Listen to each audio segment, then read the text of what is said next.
시편 14편 1절부터 7절까지.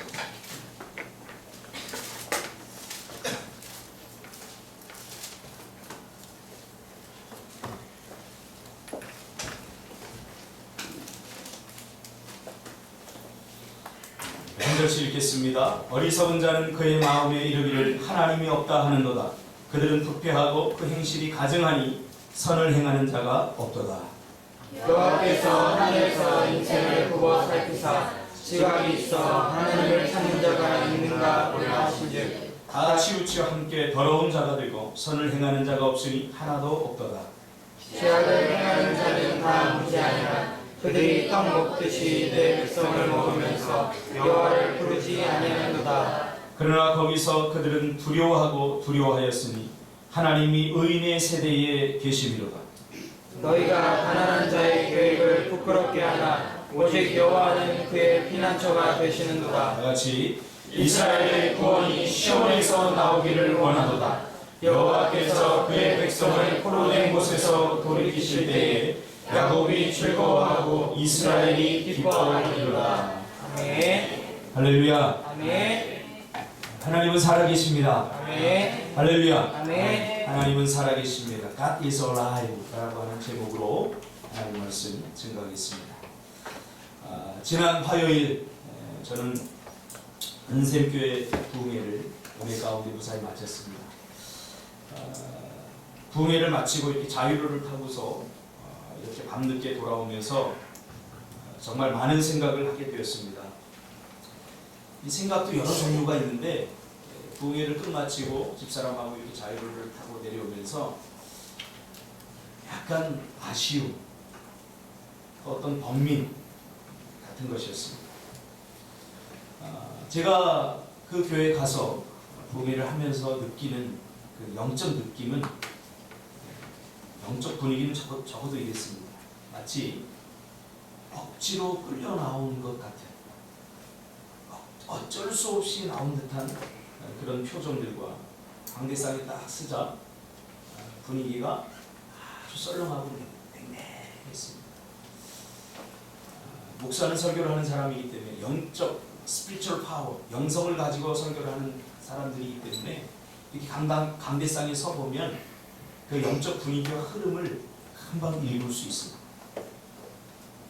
마치 어떤 말씀을 전해도 그들의 그 영혼 깊은 곳을 뚫을 수 없을 것 같은 그런 견고한, 완고한 그들의 마음을 이내 제가 읽을 수 있었습니다.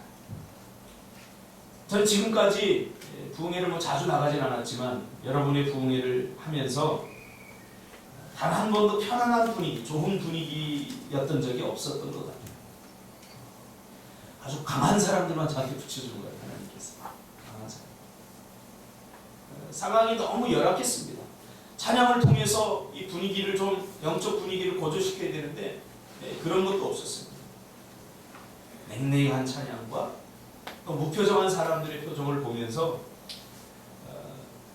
특히 그 사람들의 이렇게 표정을 보니까 빨리 끝나고 갔으면 좋겠다 하는 그런 분위기였습니다. 별로 기대를 하는 것 같지 않았습니다. 옛날에는 부흥회를 하면 많은 기대를 했는데 요즘 성도들이 부흥회도 별로 기대가 없는 것 같습니다.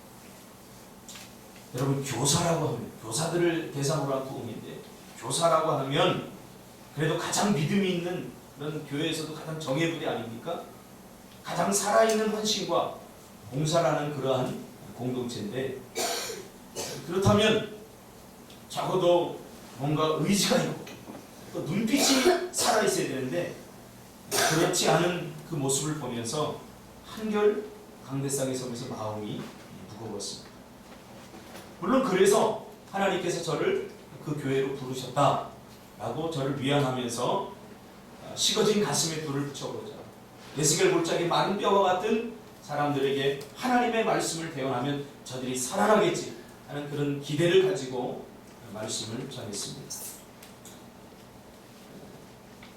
어디서부터 어떻게 말씀을 전해야 될지 멘붕이 오는 거예요. 말씀을 많이 준비해 갔거든요. 근데 이 말씀이 눈에 하나도 안 들어와요. 말씀이 눈에 들어와야지 이 말씀을 전하는데 그 분위기에 그냥 압도당한 거예요. 이 말씀이 잘 떠오르지 않는 거예요. 담임 목사님께서 말씀을 전하기 전에 먼저 제가 2시간 전에 갔거든요. 가서 목사님과 이런저런 이야기를 하면서 그런 이야기를 합니다. 은설교회에 30년이 넘었습니다. 교회가 30년이 넘었는데 그동안 많은 대한민국에서 내노라 하는 강사들과 또 그런 부흥회를 하는 사람들을 모셔봤지만 별 수 없더라. 그런 이야기를 하는 것을 들었습니다. 그러면서 저도 이 목회를 하면서 한 8년 동안 밖을 잘 나가지 않아서 우리 교회, 그저 우리 교회만 생각했어요. 다 다른 교회 성도들도 우리 교회 성도들 같겠지 이렇게 생각하고 목회를 했는데 이제는 좀 나가봐야 되겠다. 그래야 대한민국의 어떤 영적 흐름 또 실제적으로 현장에서 어떻게 예배를 드리고 그들의 영성은 어떻게 관리되고 있는가 그런 것을 좀 봐야 되겠다. 그런 생각을 이번에 많이 했습니다. 신앙 버티기. 그렇죠? 이번 주 내내 제 마음에 계속해서 부딪혀오는 겁니다. 뭐가 문제일까? 힘없는 그리스도인, 활력을 잃어버린 그리스도인, 신앙 버티기. 어쩔 수 없이 하는 듯한 그런 신앙생활. 신앙생활이 내 삶에 활력을 주고 내 삶을 새롭게 하고 내 인생을 변화시키고 뭔가 꿈틀거리는 뭔가가 있어야 되는데 한국교회 성도들이 이것을 점점 잃어버리고 있다는 거죠. 하나님께서 우리에게 누리라고 주신 특권, 권세 이런 것들을 다 상실하고 살아가고 있는 것을 보게 됩니다. 그리고 마지못해서 의무와 책임감만 무겁게 짊어지고 있는 것 같은 어떻게 보면 한편으로는 안쓰럽기도 하고 또 안타까운 그런 성도들의 무기력한 삶을 이거 어떻게 어디서부터 해결해야 되나 그런 생각을 해보았습니다. 그러면서 우리 교회 성도들을 한번 이렇게 생각해봤어요. 집사람하고 오면서 그런 이야기를 했습니다. 우리 교회 너무 좋은 교회 할렐루야. 예배가 살아있지 않습니까? 찬양이 살아있지 않습니까? 너무 교회다. 너무 좋은 교회다. 우리 교회 가서 빨리 예배 드리고 싶다. 그런 생각을 둘이 이렇게 하면서 이야기를 나누면서 돌아왔습니다. 그러면서 이걸 어떻게 어디서부터 해결돼야 되는가? 우리 교회만 하나님의 백성들이 아니지 않습니까? 앞으로도 제가 이제 부흥회를 한 10년이 지나면 제가 나아가려고 합니다. 여러 집회들을 이렇게 나아가려고 합니다. 그러면서 하나님이 이런 마음을 주신 것은 하나님의 어떤 은혜, 어떤 계획이 있다는 것을 저는 발견했습니다.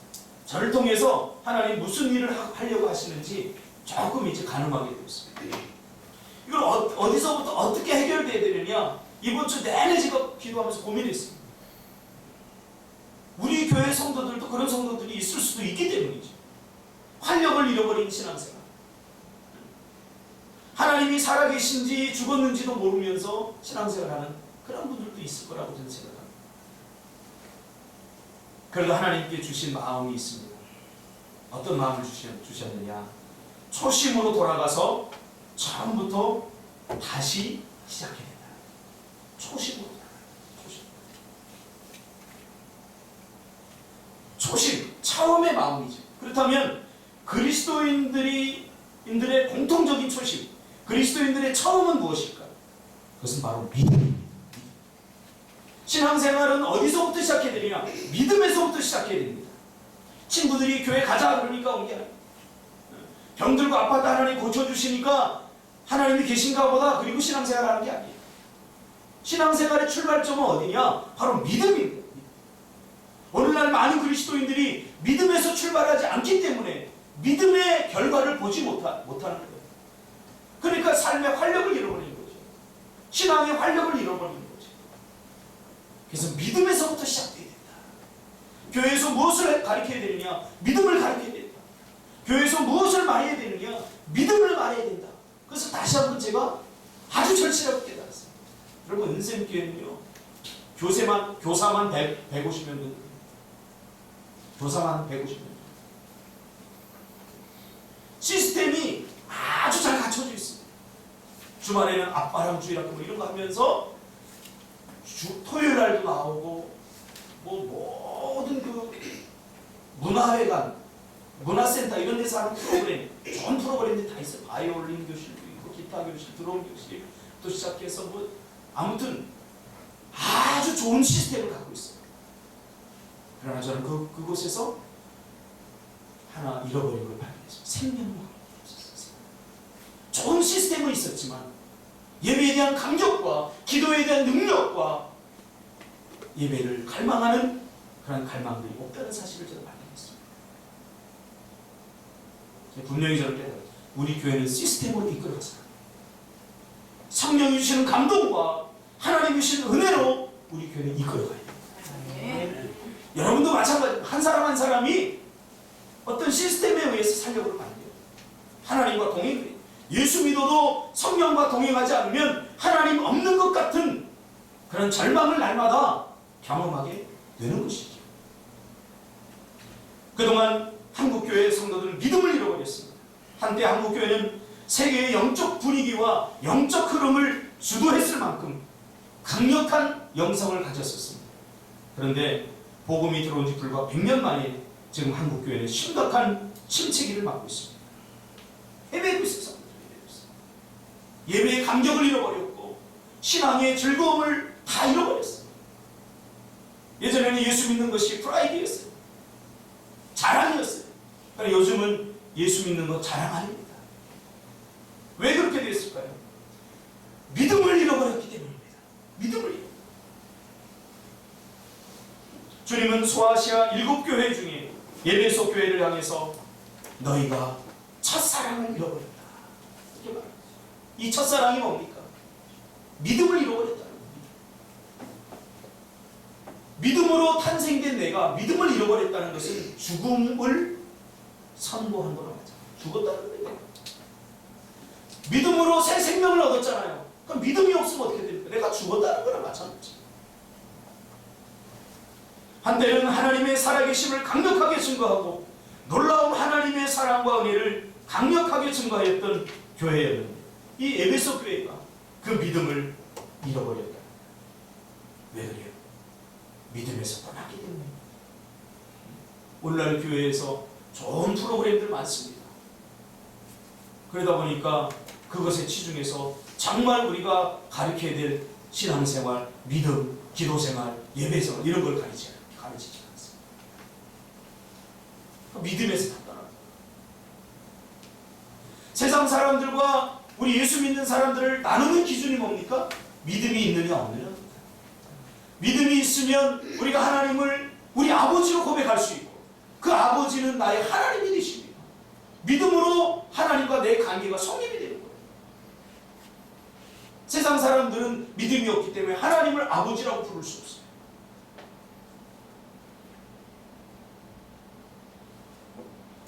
그리스도인이 믿음에서 떠나면 뭐만 남습니까? 종교성만 남습니다.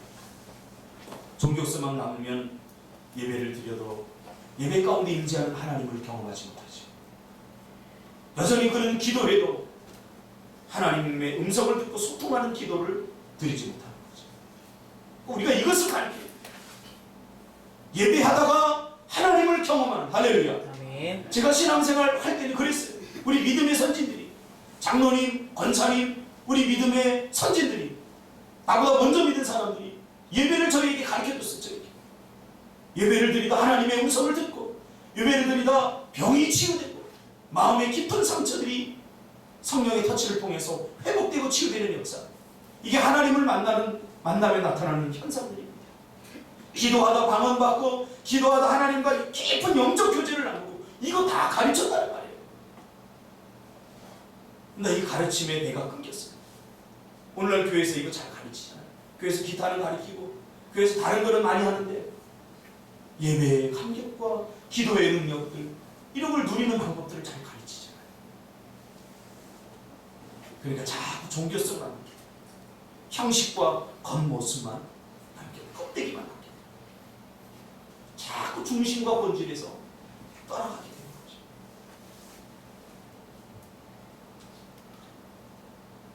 히브리서 기자는 히브리서 11장 6절에서 믿음이 없이는 하나님을 기쁘시게 못하나니 하나님께 나아가는 자는 반드시 그가 계신 것과 또한 그가 자기를 찾는 자들에게 상 주시는 이심을 믿어야 할지니라. 아멘. 할렐루야. 아멘. 선생님께서 제가 중학교 동창을 만났어요. 중학교 동창이 선생님께서 권사님이 되기 시작하더라고요. 제가 어릴 적 백령도는 거의 99%다 예수 믿는 사람들입니다. 제가 어릴 때만 해도 그랬어요. 그 주일날 아무 일도 하지 않아요. 밭에 나가서 일도 하지 않아요. 아무도 그래요. 그렇게 신앙생활했던 친구들이 지금은 다 주님을 떠났어요. 다 떠났어요. 교회 잘 안 다녀요. 다 장로님 아들이고 권사님 아들이고 다 그래요. 그게 가슴이 아파요. 그래서 저는 제 친구들 중에 그렇게 권사님이 되고 집사님이 되고 그런 사람들 보면 너무 반가워. 학생 때는 몰랐을 때가 막 괴롭히고 막 때리고 막 그래서 몰랐는데 지금은 누가 교회 권사님 됐더라, 누가 예수 잡힙니다 그러면 친구들 중에 그러면 막 가슴이 뛰어요. 너무 기분 좋아요. 그러나 그때 신앙생활 잘했던 친구들이 교회 나가지 않고 믿음에서 떠난 걸 보면 너무너무 가슴이 아파요. 믿음이 없이는 하나님을 기쁘시게 못하나니 하나님께 나아가는 자는 반드시 그가 계신 것과 또한 그가 자기를 찾는 자들에게 상 주시는 이심을 믿어야 할지니라. 할렐루야. 무슨 말입니까? 반드시 그가 계신 것, 즉 하나님은 살아계시다는 것을 믿는다.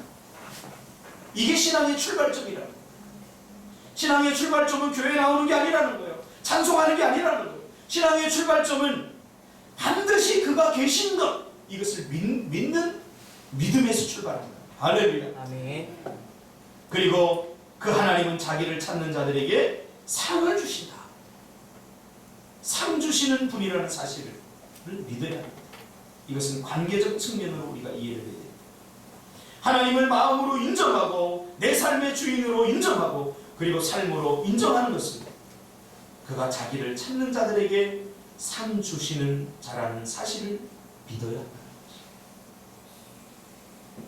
그러므로 내 안에 살아계신 하나님을 향한 믿음이 있는 사람은 그 믿음이 삶으로 드러나는 것입니다. 하나님이 살아계시다. 말로만 강조하지 않고 삶으로 드러내는 거죠. 말로만요.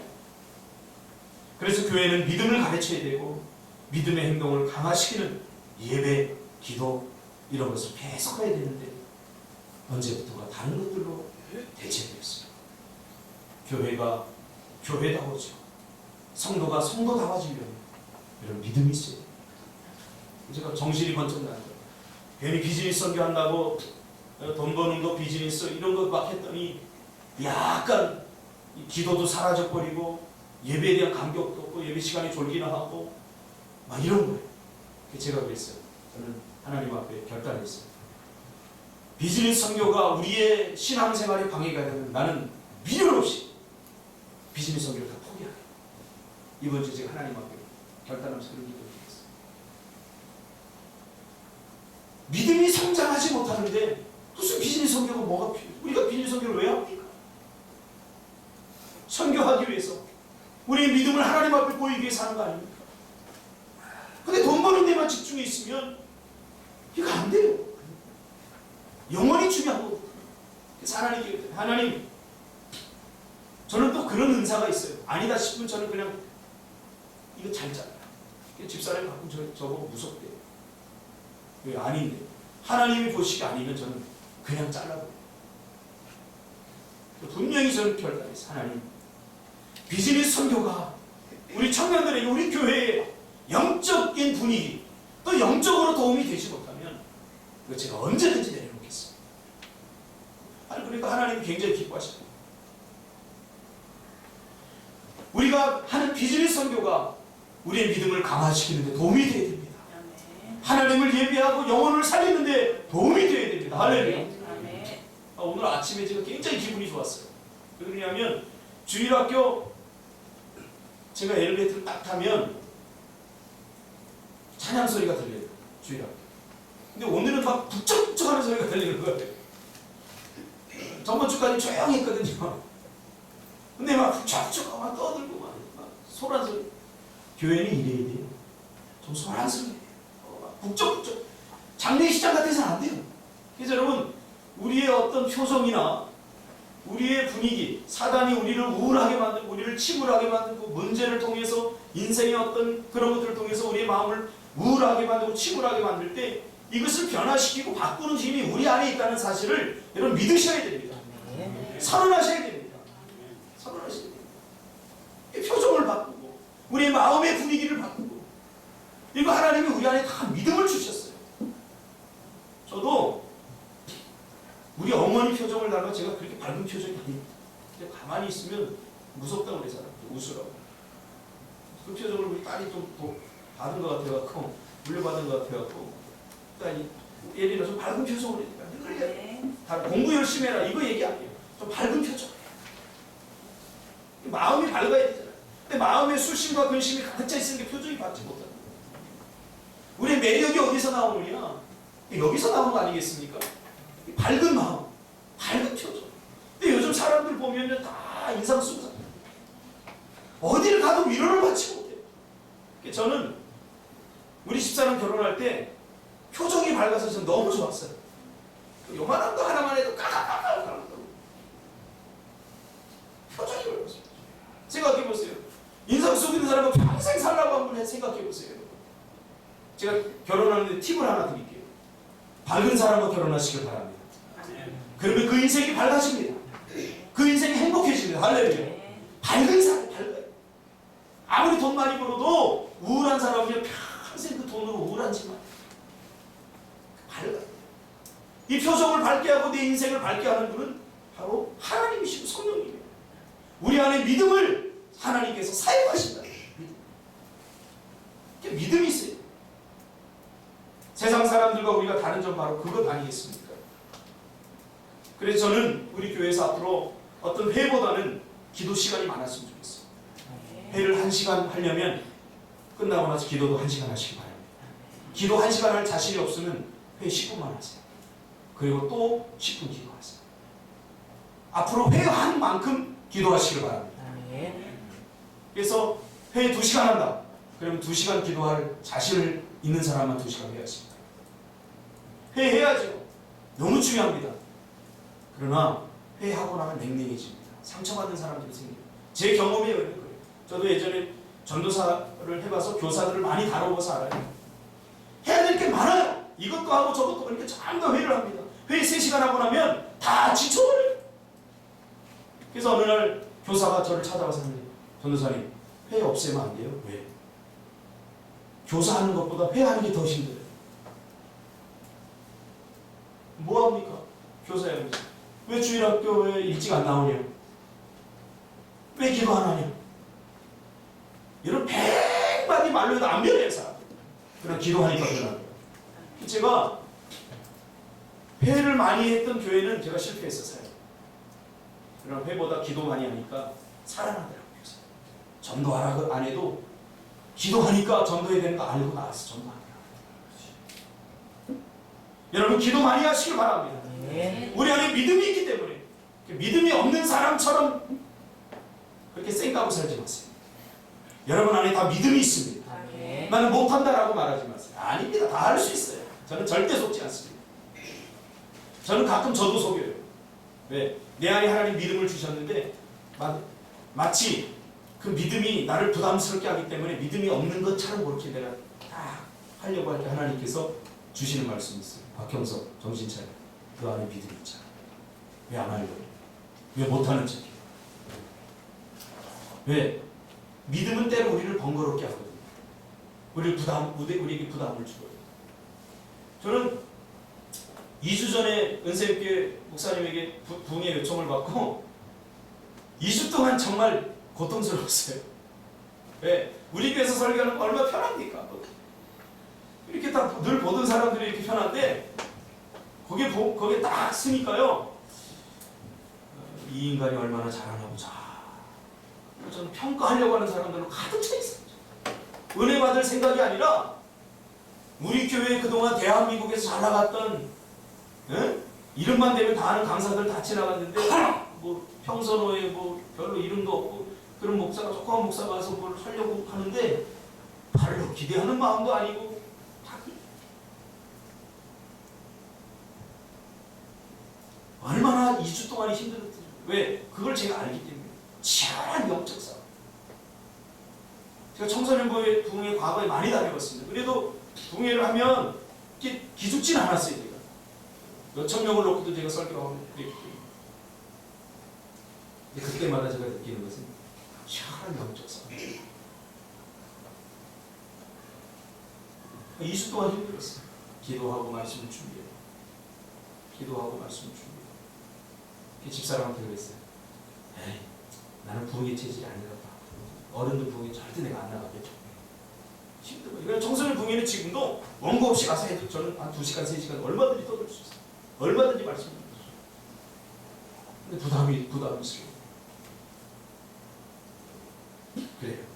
믿음은 때로 우리에게 부담을 줘요. 그러나 세상에 부담 없는 게 어디 있겠습니까?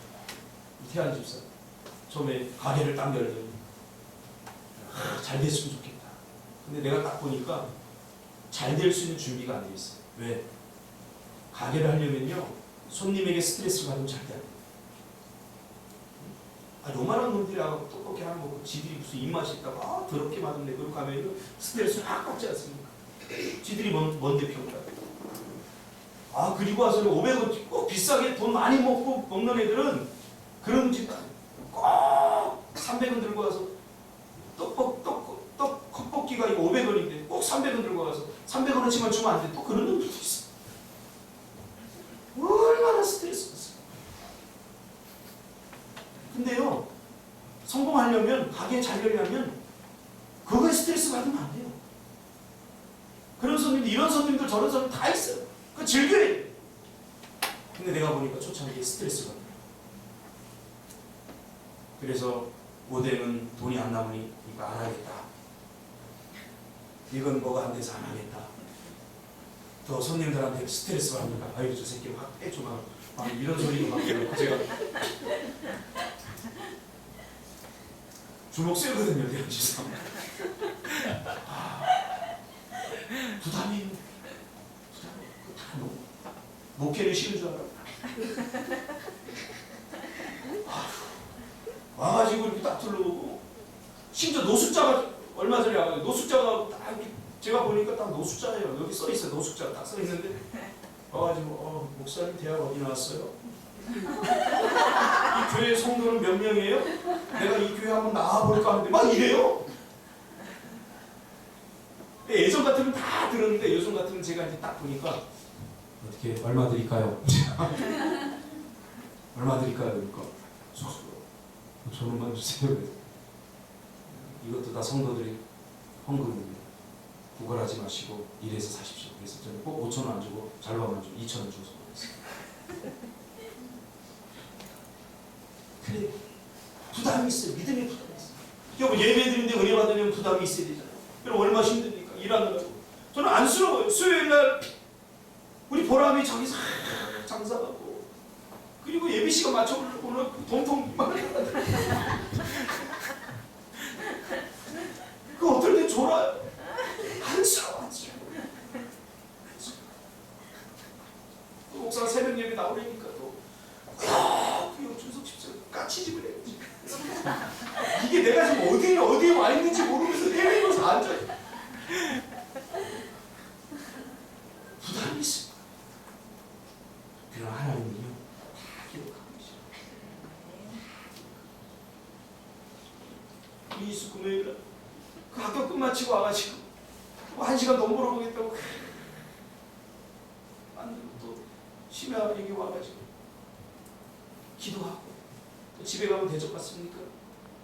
이게 어떤 교회 나간다고 그러더니 뭐 수요일날 나가 금요일날 나가 토요일날 나가 주일날 나가 엄마하고 놀아줄 시간 없으니까 또 엄마가 또 혼인 입시 못 하겠지. 눈에 안 맞았어. 교회 좀 적당히 다녀라. 일주일에 한 번만 다녀도 하나님의 백성 뭐 이러겠지. 그 눈치 보면서 그래서 신앙생활 믿음에는 대가가 있어요. 부담감입니다. 이 부담감을 부담스러워하면 우리 신앙생활 못합니다. 여러분 즐기시길 바랍니다. 이것을 뛰어넘어요. 이런 부담감들이 파도처럼 나에게 몰려오잖아. 그때 어떻게 해야 돼? 그 파도에 부딪히지 말고 믿음의 보도를 딱 세우고 그 파도를 다 타면 되는 거예요. 그 파도가 높을수록 저는 한번 이 보드 좀 배우려고 해요. 제주도에 우리가 꿈틀하게 지으면 저는 이게 우리 성도들 전부 다 보드 하나씩 해가지고 차순주 집사님 체력 관리 잘하세요? 열심히 하고 있습니다. 네. 근데 체력 관리만 또 너무 하시는 것 같아요. 같이 하셔야 돼요. 부부는 체력 관리. 할렐루야. 한 분만 좋으면 안 돼요. 체력 관리 같이 하세요. 그래, 믿음의 보도가 있으면 파도를 두려워하지 않는다. 오히려 파도가 높으면 높을수록 더 재밌지. 더 재밌지. 근데 믿음의 보도가 없으면 파도가 두려워요.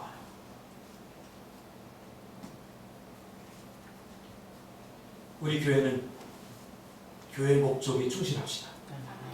예배가 살아있고 기도가 살아있고 할렐루야. 네. 그래서 우리 교회 설교를 하고 돌아가는 목사님들마다 항상 저에게 하는 말씀이 거예요. 와, 꿈틀기 희망이 있어. 살아있어. 다이나믹해. 다이나믹해. 어른부터 우리 청년들, 우리 청소년들까지 눈빛이 살아있고 꿈틀교회는 뭔가 꿈틀댄대요. 진짜. 정말. 그래서 다시 한번 오고 싶다고. 살아요. 여러분, 하루를 살아도 이틀을 살아도 똑같아요. 괜히 인상 쓰고 살지 마세요. 내가 걱정한다고 문제가 해결되는 건 절대 아닙니다. 절대 아닙니다. 내가 걱정한다고 내 인생이 해결되는 게 아니죠. 그러나 믿음이 있으면 달라져요. 믿음이 있으면 달라져요.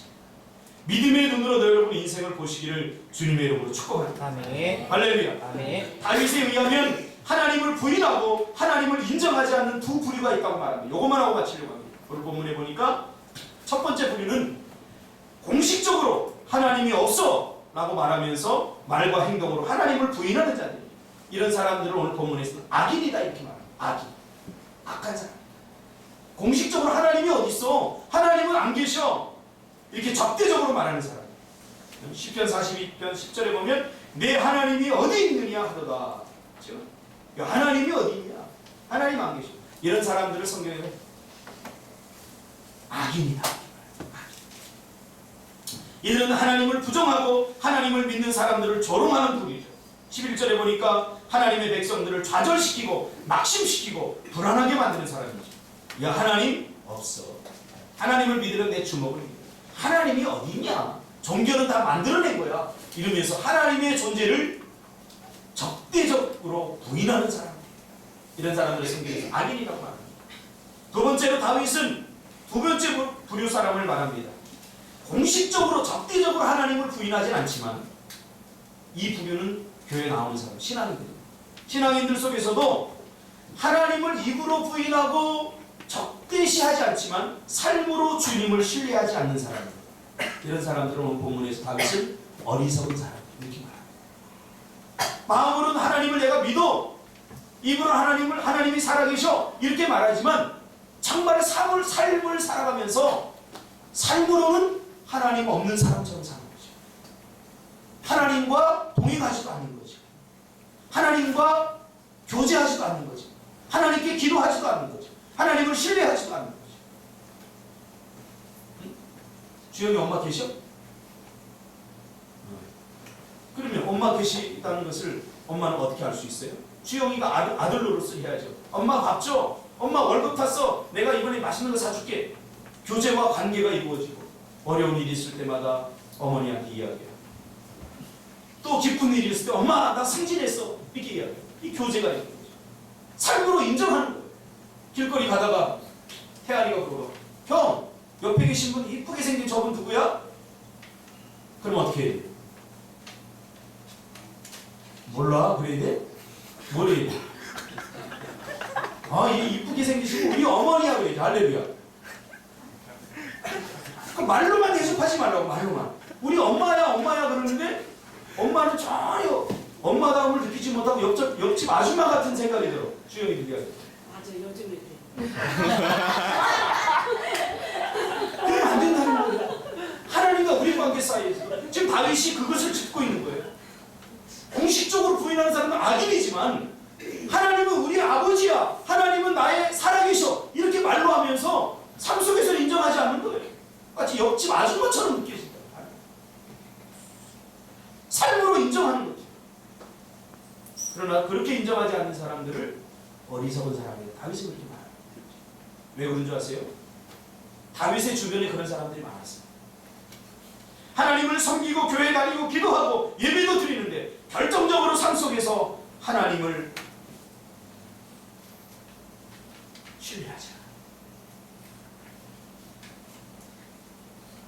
엄마 맞지? 엄마라는 것을 신뢰해야지. 교제를 하야지. 기쁜 일, 슬픈 일 함께 해야지. 내가 부족할 때 엄마 도와줘라고 요청해야지. 삶으로 인정하지. 부끄러운 고백을 할게요.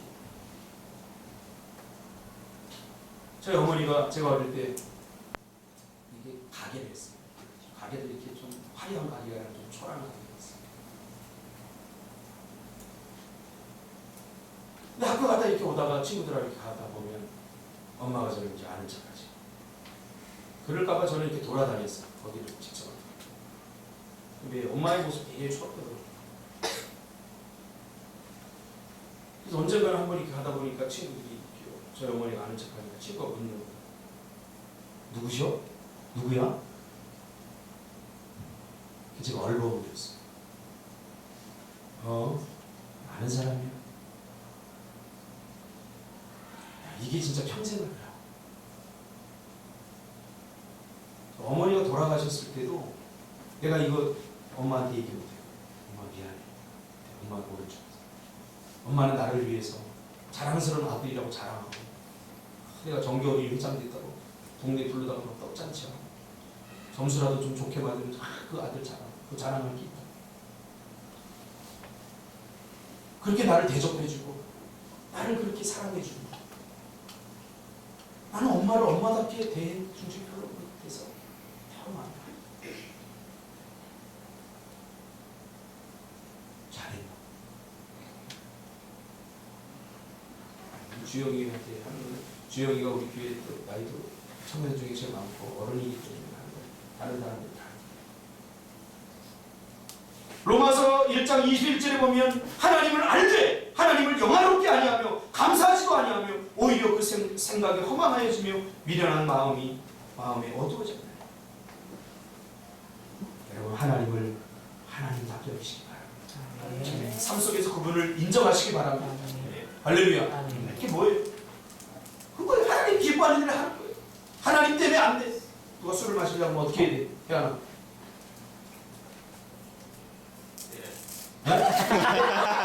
요새 운동가 가르쳐요. 아직 성공할 준비가 안 돼. 나는 예수 믿어서 마시는 거 마시는 안 마셔도 되지만 난 예수 믿어서 난 실수할까 봐 안 마셔. 하나님을 위한 거지. 하나님을 대접해 주는 거지. 나 교회 가야 돼. 부끄럽게 여기 살아. 나 JMS 가야 돼. 나 선교 가야 돼. 이거 하나님을 하나님답게 여기는 거예요. 지극히 작은 자에게 한 것이고 나에게 한 것이다. 이건 하나님을 위한 거예요. 여러분 믿음은 아는 것이 아니라 참된 신앙은 하나님을 알고 그를 영화롭게 하는 거예요. 할렐루야. 할렐루야. 할렐루야. 아멘. 저는 우리 요새 막내가 저를 참 미워해요. 참 꼬박꼬박 대들고 따지고 TV 그만 봐 그러면 아빠는 보면서 왜 나는 안 돼? 눈치가 없는 거죠. 우리 큰애하고 둘째는 눈치가 빨라서 이제 아는데 셋째는 꼬박꼬박 내 못하게 하면 따져들어요. 아빠는 하면서 왜 자기는 안 되는 거죠. 그래서 마음에서 조금 요놈이 조금 괘씸하더라고요. 그런데 저번 주에 한 사건으로 인해서 제가 마음이 싹 바뀌었어요. 우리 집 앞에 누가 이렇게 학교 갔다 오면서 이렇게 만나서 둘이 이야기를 하는데 나를 딱 보더니 반갑게 막 아빠 살려서 평소에는 안 그러거든요. 실 보이기 위한 뭐 제스처인가 그러니까 아빠 친구가 누가 그래 우리 아빠야 우리 아빠 막 치지 마 그러는 거예요. 한순간에 걔한테 상처받은 게 싹 사라지면서 얘한테 잘해줘야 되겠다. 야, 친구한테 아버지 그러는 거. 그거예요. 다른 거 없어요. 하나님을 하나님들에게 여기고, 하나님을 하나님을 그 영화롭게 하기 위해서 크게 성공할 필요 없어요. 매 순간순간 살아가면서 믿음으로 살아야 돼요. 할렐루야. 믿음으로 삽시다. 아멘. 기도하겠습니다. 주님 감사를 드립니다.